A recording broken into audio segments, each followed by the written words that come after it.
had a negative out a couple of highly relevant keywords and phrase match that resulted in very high ACoS during launch. I think this is typical due to the ASIN having no reviews. Now the ASIN has 40 reviews and a good conversion rate. The Amazon Choice Badge is a good practice to archive these negative keywords and reactivate them to test conversions at this point.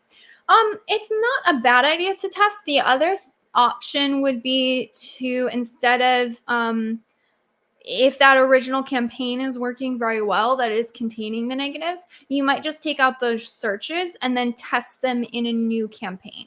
That way you can kind of like segment what you're doing. And I don't think that would be a bad idea. If it's easier just to archive them in the original campaign, then you might test that as well. And yeah, I would say it's not a bad idea to test. And I would agree with you. You know, if the conversion rates of the products are a little bit lower due to, you know, reviews, maybe you've adjusted price point, maybe you've done a lot of other like optimizations to the listings, then most likely other things will perform a lot better. And it's not a bad idea to test them. Just a slight caveat here is whenever you are introducing tests into the account, you are introducing new ad spend, and that new ad spend is going to be, it's a test. So it may or may not be even as good as, say, the overall averages. So if you're dealing with a time where there's a lot of volatility in the account, particularly around this time, right? This whole weird last week, it feels like no one knows what day it is, and all our diets are completely off. Maybe I'm just speaking for myself here. Consumer behavior is up and down and everything's kind of crazy.